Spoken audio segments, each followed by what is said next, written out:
Okey, pernah fikir tak kenapa kadang-kadang orang yang kerja office pun ada sakit belakang?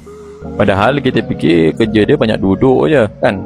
Mari kita bincang. Kenapa kerja office pun boleh ada slip disc? Okey, cuba bayangkan kita duduk macam ni kan. Tak mahu pula kalau monitor rendah. Kita duduk melunjur macam ni. Bayangkan kita dah duduk macam ni lama daripada pagi sampai petang dan kita lakukan benda ni hari-hari. Tulang belakang kita ataupun tulang pinggul kita akan bengkok. Maknanya kita akan duduk dengan herok macam tu lah. Maknanya kita akan banyak membongkok. Jadi ini akan menyebabkan sedikit tekanan kepada tulang-tulang dan otot di pinggang kita.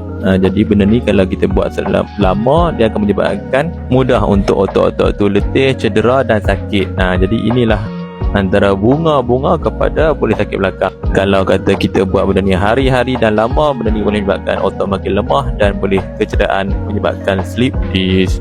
Okey, cara nak elak paling kurang setengah jam kita bangun sekejap. Jangan lama sangat duduk.